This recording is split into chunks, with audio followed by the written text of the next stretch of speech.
Այլ հայացք Հայաստան-Ֆրանսիա ռազմավարական գործընկերությանը։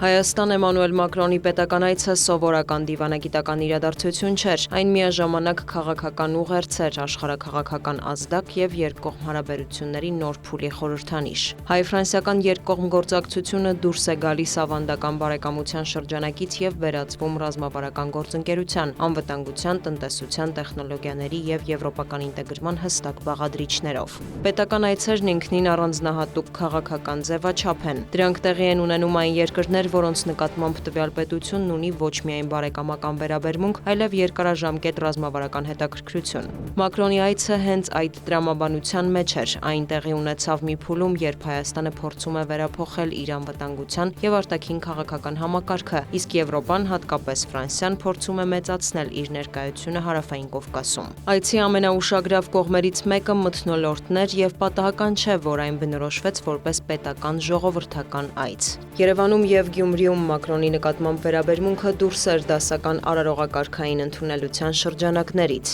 Նրան ընդունում են ոչ միայն որպես Ֆրանսիայի նախագահ, այլ որպես առաջնորդ, որը վերջին տարիներին բացահայտ աջակցություն է ցուցաբերել Հայաստանին, հատկապես 2020-ից հետո ստեղծված բարդ իրավիճակում։ Հատկանշական է, որ ֆրանսիական եւ եվրոպական մամուլը հատուկ ուշադրությամբ անդրադարձավ այցի ջերմ մթնոլորտին։ Բացի էմոցիոնալ բաղադրիչից, Էմանուել Մակրոնի այցը բացառիկ կարևորություն ունեցավ նաեւ Հայաստան-Ֆրանսիա հարաբերությունների համար։ Երկու երկրների ղեկավարները ստորագրեցին ռազմավարական գործընկերության հաստատման մասին համատեղ հռչակագիրը, ինչը տասնամյակներ շարունակ որպես առանձնաշնորհյալ բնութագրվող հարաբերությունները դարձրեց ռազմավարական։ Հռչակագրում երկու երկրները վերահաստատում են իրենց հավատարմությունը ՄԱԿ-ի կանոնադրությանը, Հելսինկյան եզրափակիչ ակտին, ժողովրդավարությանը, ինքնիշխանությանը, տարածքային ամբողջականությանը եւ իրավունքի գերակայությանը։ Առաջին հայացքից սա կարող է թվալ սովորական դիվանագիտական բառապաշար, բայց իրականում այն ունի շատ հստակ քաղաքական նշանակություն։ Տարածաշրջանում, որտեղ ուժի կիրառումը եւ սահմանների վերանայումը դարձել են քաղաքական ճնշման գործիք, Ֆրանսիան փաստացի հայտարարում է, որ Հայաստանի ինքնիշխանությունն ու տարածքային ամբողջականությունը համարում է կարևոր ռազմավարական արժեք։ Հայաստան-Ֆրանսիա ռազմավարական գործընկերության հռչակագիրը բավական համապարփակ է եւ ներառում է այնպիսի ոլորտներ, ինչպիսիք են պաշտպանական համագործակցությունը, ռազմական տեխնոլոգիաները եւ անվտանգությունը, կրթությունը, գիտությունը, մշակույթը եւ ապակենտրոնացված համագործակցությունը։ Հատկանշական է, որ փաստաթղթում հատուկ ուշադրություն է դարձվում Եվրոպայի հետ համագործակցության խորացմանը, տնտեսական կապերի դիվերսիֆիկացմանը եւ տեխնոլոգիական ոլորտին, արհեստական բանականությունից մինչեւ կիբերանվտանգություն։ Բացի հռչակագրից ստորագրվել են նաեւ մի շարք այլ փաստաթղթեր, որոնց բովանդակությունը եւս արտահայտում է հարաբերությունների նոր որակը։ Եթե նախկինում հայ-ֆրանսիական հարաբերությունների առանցքում հիմնականում պատմական հիշողությունն ու մշակութային կապերն էին, ապա այժմ առաջնային են դառնում անվտանգությունը, տեխնոլոգիական զարգացումը եւ տնտեսական գործակցությունը։ Այցի ընթացքում ստորագրվեցին փաստաթղթեր արհեստական բանականության, կիբերանվտանգության, կիսահաղորդիչների, ռազմական տեխնոլոգիաների, պաշտպանական համակարգերի հետազոտության, ավիացիայի ենթակառուցվածքների, ֆինանսական ծրագրերի եւ ներդրումային համագործակցության ոլորտներում։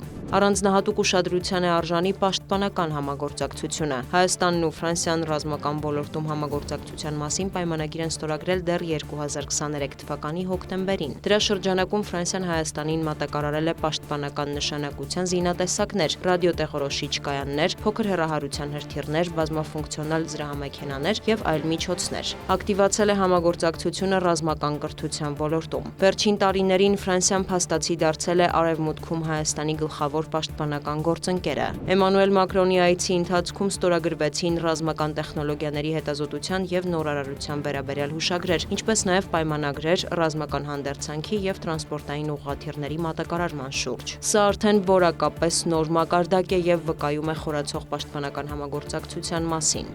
Ֆրանսիայի նախագահի այցի համատեքստում չպետք է անտեսել նաեւ աշխարհաքաղաքական գործոնը։ Փարիզը փորձում է ավելի ակտիվ դերակատարում ստանձնել տարածաշրջանում։ Հայաստանը Ֆրանսիայի համար ոչ միայն բարեկամ երկիր է, այլև հնարավորություն ամրապնդելու եվրոպական ազդեցությունը մի տարածաշրջանում, որը երկար տարիներ համարվել է բացառապես ռուսական ազդեցության գոտի։ Ուկրաինայում շարունակվող պատերազմի եւ Իրանի շուրջ պահպանվող լարվածության ֆոնին Հարավային Կովկասը նոր դերակատարում է ստացել Արևելքը Արևմուտքին, Կենտրոնական Ասիան Եվրոպային կապելու տեսանկյունից։ Ուստի տարածաշրջանը շատ դերակատարների կողմից դիտարկվում է որպես հեռանկարային ուղղություն։ Ֆրանսիայի հետ ռազմավարական համագործակցության հաստատումը հայկական կողմի համար կարևոր է նաև Եվրամիության հետ հարաբերությունների սերտացման համատեքստում։ Պաշտոնական Փարիզը, որը բավական ծանրակշիռ դերակատարում ունի միության մեջ, ակտիվորեն աջակցում է Հայաստանին եվրաինտեգրման գործընթացում։ Մակրոնի այցը նաև ցույց տվեց մեկ այլ կարևոր իրողություն։ Հայաստանը փորձում է իրեն ներկայացնել ոչ միայն որպես օգնություն ստացող պետություն, այլև որպես գործընկեր, որը կարող է ներգրավվել եվրոպական քաղաքական, տնտեսական և տեխնոլոգիական նախագծերում։